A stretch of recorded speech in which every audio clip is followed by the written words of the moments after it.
നമ്മൾ അറിഞ്ഞത് അല്ലെങ്കിൽ പ്രാഥമികമായി മനസ്സിലാക്കുന്നത് ഷൂട്ടിംഗ് കഴിഞ്ഞ് വൈകുന്നേരം മുറിയിലെത്തി. അതിനുശേഷം പിന്നീട് അദ്ദേഹം ആ മുറിയിൽ മരിച്ചു കിടക്കുന്നു. ഇതാണ് ഇപ്പോൾ വരുന്ന വിവരം. മറ്റെന്തെങ്കിലും ആരോഗ്യ പ്രശ്നങ്ങൾ അദ്ദേഹത്തിന് ഉള്ളതായി നമ്മൾക്കറിയില്ല.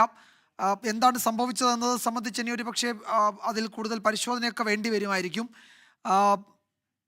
ഈ സുഹൃത്തുക്കളും അതുപോലെ ഈ സിനിമയുടെ സഹപ്രവർത്തകരുമൊക്കെ ആ ഹോട്ടലിൽ തന്നെ ഉണ്ടായിരുന്നോ ഈ ഈ ഈ സമയത്തൊക്കെ? മനസ്സിലാക്കുന്നതനുസരിച്ച് കലാഭവൻ നവാസ് മാത്രമാണ് ഉണ്ടായിരുന്നതെന്നാണ്. അരമണിക്കൂർ മുമ്പ് നമ്മൾ പോലീസുമായി സംസാരിക്കുമ്പോൾ അരമണിക്കൂർ മുമ്പാണ് അദ്ദേഹത്തെ അവശനിലയിൽ കാണുകയും പിന്നീട് ആശുപത്രിയിലേക്ക് മാറ്റിയതെന്നാണ് പോലീസിൽ നിന്ന് ലഭ്യമാകുന്ന വിവരം. അദ്ദേഹത്തിന് ഏതെങ്കിലും തരത്തിലുള്ള ആരോഗ്യ പ്രശ്നങ്ങൾ ഉണ്ടോ എന്ന് പോലീസ് പരിശോധിക്കുന്നുണ്ട്. കുഴഞ്ഞു വീണ നിലയിലായിരുന്നു എന്ന് ഏറെക്കുറെ പോലീസ് സ്ഥിരീകരിക്കുന്നുണ്ട്. മറ്റ് സാഹചര്യങ്ങളൊക്കെ പോലീസ് വിശദമായി പരിശോധിക്കുകയാണ്. ഈ വൃന്ദാവൻ ഹോട്ടൽ ഇവരുടെ സിനിമാക്കാരോടൊക്കെ ഇതുമായി ബന്ധപ്പെട്ടുള്ള വിവരങ്ങൾ ശേഖരിച്ചു വരികയാണ്. എന്താണ് മരണകാരണം എന്ന് ഇനിയിപ്പോൾ സ്വാഭാവികമായും മെഡിക്കൽ പരിശോധനയിലൂടെ മനസ്സിലാകുകയുള്ളൂ. പ്രാഥമികമായി കുഴഞ്ഞു വീണ് മരിച്ചു എന്നുള്ളത് തന്നെയാണ് നമുക്ക് ലഭ്യമാകുന്ന വിവരം. അതിനെ ഔദ്യോഗികമായി സ്ഥിരീകരിക്കേണ്ടതുണ്ട്. മെഡിക്കൽ റിപ്പോർട്ടുകളുടെ അടിസ്ഥാനത്തിലായിരിക്കും അത്തരം സ്ഥിരീകരണത്തിലേക്ക് പോകുക. ഏതെങ്കിലും തരത്തിൽ ആരോഗ്യ പ്രശ്നങ്ങളുള്ള ആളാണോ എന്ന് അദ്ദേഹത്തിന്റെ കുടുംബവുമായി ബന്ധപ്പെട്ട് ശേഷം മാത്രമാണ് അതിലൊരു സ്ഥിരീകരണം വരിക. പോലീസ് ഇത്തരത്തിലുള്ള അന്വേഷണം ഇപ്പോൾ സമാന്തരമായി തന്നെ നടത്തുന്നുണ്ട്. നിലവിൽ മൃതദേഹം ടാറ്റ ആശുപത്രിയിലേക്ക് മാറ്റിയിരിക്കുകയാണ്. കഴിഞ്ഞ കുറച്ച് ദിവസങ്ങളായി ഇവിടെ സിനിമ ഷൂട്ടിംഗ് നടക്കുന്നുണ്ടെന്നാണ് നമ്മൾ മനസ്സിലാക്കുന്നത്. അതിന്റെ ഭാഗമായി പ്രധാനപ്പെട്ട കഥാപാത്രം ചെയ്യുന്നതിന്റെ ഭാഗമായാണ് കലാഭവൻ നവാസ് അങ്ങോട്ടേക്ക് എത്തുകയും വൃന്ദാവൻ ഹോട്ടൽ റൂം എടുക്കുകയും ഒക്കെ ചെയ്തു. ഇന്ന് രാവിലെയും ഷൂട്ടിംഗ് ഉണ്ടായെന്ന് തോന്നുന്നു.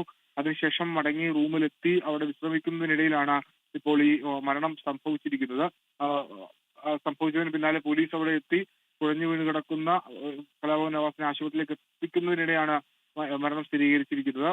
മൃതദേഹം അവിടെ ഇപ്പോൾ ടാറ്റ ആശുപത്രിയിൽ സൂക്ഷിച്ചിരിക്കുകയാണ്. സിനിമാ പ്രവർത്തകരൊക്കെ അങ്ങോട്ടേക്ക് എത്തുന്നുണ്ട്.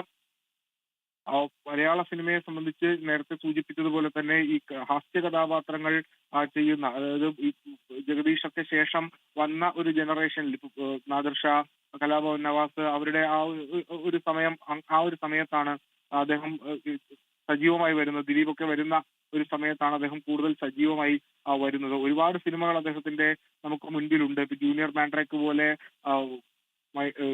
മൈ ഡിയർ കരടി പോലുള്ള സിനിമകൾ, മാട്ടുപ്പെട്ടി മച്ചാൻ, അങ്ങനെ ഒരുപാട് സിനിമകൾ ഉണ്ട്. ആ സിനിമകളിലൊക്കെ വളരെ ശ്രദ്ധേയമായ കഥാപാത്രം. ഒന്നോ രണ്ടോ അല്ലെങ്കിൽ എത്ര ഒരു സീനാണെങ്കിൽ പോലും അദ്ദേഹം തന്റെ ക്യാരക്ടറിനെ രജിസ്റ്റർ ചെയ്ത് പോകുന്ന ഒരു സാഹചര്യം. മൈ ഡിയർ കരടി പോലുള്ള സിനിമകളിലൊക്കെ വളരെ കുറച്ചു മാത്രമാണ് അദ്ദേഹം ഉള്ളത്. പക്ഷേ ആ കുറച്ച് സീനുകൾ പോലും ഇപ്പോഴും ആളുകൾ അത് ഓർത്തിരിക്കുന്നു. അത് സോഷ്യൽ മീഡിയയിലൊക്കെ വലിയ രീതിയിൽ ചർച്ച ചെയ്യപ്പെടുന്ന, അല്ലെങ്കിൽ അത് റീലുകളൊക്കെയായി മാറുന്ന അത്തരം സീനുകളൊക്കെ ഒരുപാട് ചെയ്തിട്ടുള്ള ഒരു ആർട്ടിസ്റ്റാണ്.